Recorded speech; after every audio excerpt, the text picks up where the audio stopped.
શું કરો પેલા બારી પાસે? અરે એક મિનિટ પેલા ઉભો રાખો. એ ભૈયા, એ શું પણ કોને ઉભી રાખો?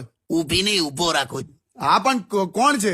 અરે પેલું મસ્ત પેલું જો ને પેલું વેચે છે. અરે આજે ઇન્ડિપેન્ડન્સ ડે ને 15મી ઓગસ્ટ ને તો મસ્ત પેલું આમ એ છે ટ્રાય કલરમાં તિરંગો આમ 2 ક્રોસમાં હોય પેલા ગાડીના ડેશબોર્ડ પર આમ ચોંટાડા એવું છે. જો હા તે અમારે લેવું છે યાર.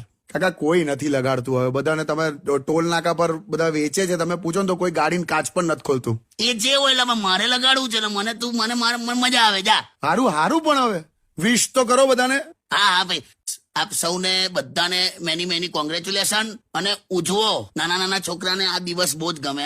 ઉત્સાહ હોય આખો એમ. હમણાં તો એક છોકરાને પૂછ્યું ને કે આમ બહુ આમ બિચાર આમ બહુ એને મજા આવે આમ આવું ઇન્ડિપેન્ડન્સ ડે ને એવું બધું સેલિબ્રેશન. હા તેના મમ્મી પપ્પા એને પૂછ્યું કે બેટા તારે મોટા થઈને શું થવું છે? તો કે છે કે મારે એરફોર્સમાં જવું છે. ક્યાં વાત હે? પછી આમ કે હા મમ્મી કે હું એરફોર્સમાં જઈશ અને આપણું ઘર છે ને આપણા ઘરની ઉપરથી જ આમ પ્લેન લઈને જઈશ.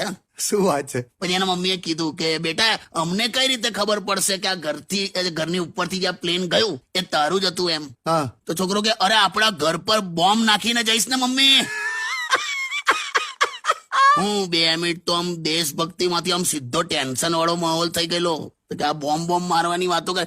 કે ભાઈ તું રહેવા દે, તું ક્રિકેટ જ રમ, બરાબર છે. પણ આ જાહેર માધ્યમથી એટલું જ કહું છું કે ભાઈ આપણે ભાઈચારા હાથે રહીએ. ભાઈચારો બહુ મોંઘો થઈ ગયો છે. સાચી વાત છે. અમારો પેલો દૂધ વાળો પણ આવું જ કહેતો હતો. બેવે હું એ તને એવું કહેતો હશે કે ભાઈ ચારો બહુ મોંઘો થઈ ગયો એટલે દૂધ મોંઘું આલે છે એમ. એવું હશે? તો તારું તો શું કરવું લે મારે? હારું એ હશે. દૂધ વાળો એ ચારો અલગ. હારું ભાઈ, ભૂલ થઈ ગઈ. તારે શું?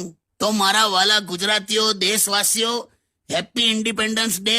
જય હિન્દ, જય Bharat. And keep listening to Radio City 91.1.